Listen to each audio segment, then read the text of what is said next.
So ito yung angel wings or locally called na diwal dito sa Capiz. So all in all, isang banyera to. Tsaka ayan, may dalawang box, may pangatlong box pa doon sa loob.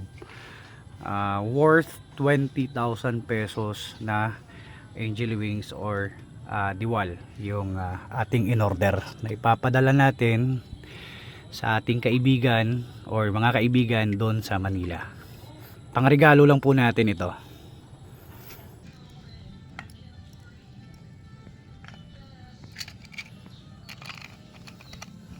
Sarap. Grabe ko ano.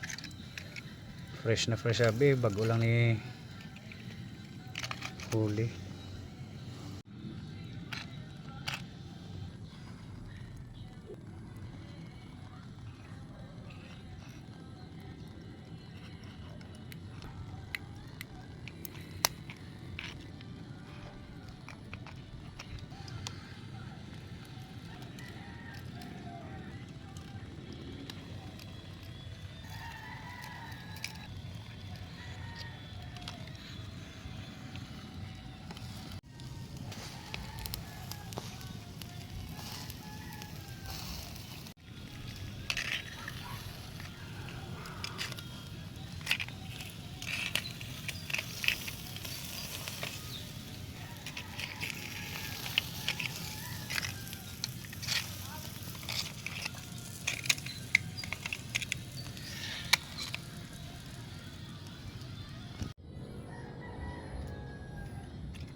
Ito na yung